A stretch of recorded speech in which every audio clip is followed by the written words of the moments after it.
Welcome to Sethu Chitra kitchen. வரப்போகிற கார்த்திகை தீபத்துக்கு இன்ஸ்டண்ட்டாக சட்னி எப்படி அப்பம் பண்ணலாம் அப்படின்றத நான் இந்த வீடியோவில் போட்டிருக்கேன். நீங்கள் ஸ்கிப் பண்ணாமல் பார்த்தீங்கன்னா தான் இதோடைய அளவுகள் எல்லாமே உங்களுக்கு தெரிய வரும்.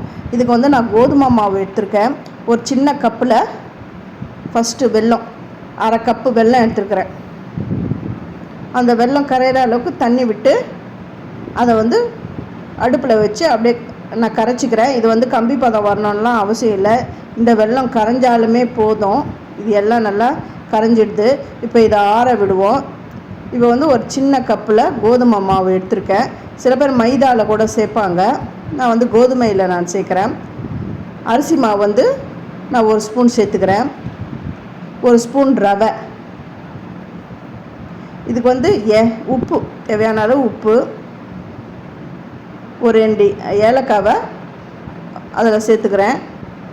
இந்த வாழைப்பழம், 2 வாழைப்பழத்தையும் நான் தோல் எடுத்துகிட்டு அதை கட் பண்ணி அதையும் இதில் நான் சேர்த்துட்டேன். இப்போ வெல்லத்தை இதில் வடிகட்டி வைக்கிறேன். ஏன்னா வெல்லத்தில் வந்து கொஞ்சம் கல் மண்ணெலாம் இருக்கும். அதுக்காக இதை வடிகட்டிக்கணும். ஃபஸ்ட்டு என்னுடைய வீடியோ பார்க்குறவங்க சப்ஸ்கிரைப் பண்ணலைன்னா சப்ஸ்கிரைப் பண்ணுங்கள். ஆல் அண்ட் ஆஃப்னு தொடுங்க. அப்போ தான் நான் போகிற ஒரு வீடியோவுடைய நோட்டிஃபிகேஷன் உங்களுக்கு காட்டும். இதை வந்து நல்லா அரைச்சி நான் எடுத்துன்னு வந்துடுறேன். இது எல்லாமே நல்லா அரைஞ்சி வந்துடுது, எல்லாமே ஒன்று சேர்ந்துடுது. இப்போ இதை வந்து ஒரு கப்பில் நான் ஊற்றிக்கிறேன். இதில் கொஞ்சமாக தண்ணி விட்டு அதையும் இதில் சேர்த்துக்கிறேன். இது நல்லா திக்காக தான் இருக்கணும், நல்லா தண்ணியாலாம் இருக்கக்கூடாது. நம்ம எண்ணெயில் விடும்போது தண்ணியாக இருந்ததுன்னா அப்படியே பிரிஞ்சு போயிடும். அதனால் இது கொஞ்சம் கெட்டியாக தான் இருக்கணும். அதுக்கு முன்னாடி இதை வந்து ஊற வச்சிடுறேன். ஒரு 15 நிமிஷத்துக்கு நல்லா ஊறட்டும். 15 நிமிஷம் ஆன உடனே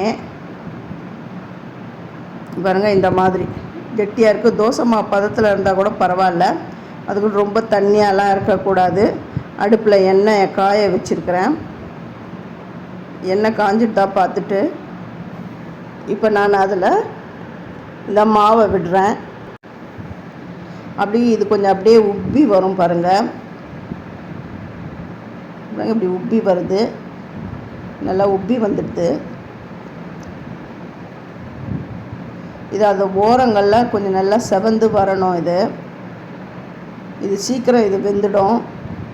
இப்போ வந்து அப்பம் செய்யணுன்னா நம்ம வந்து பச்சரிசி மாவை நல்லா ஊற போட்டு அது செய்வோம். இதெல்லாம் கிடையாது. இது டக்குன்னு வந்து ஒரு கப்பு கோதுமை மாவோ இல்லை மைதாவோ எதுவாக இருந்தாலும் டக்குன்னு போட்டு நம்ம செஞ்சிடலாம். இதெல்லாம் திருப்பி விட்டுட்டேன்.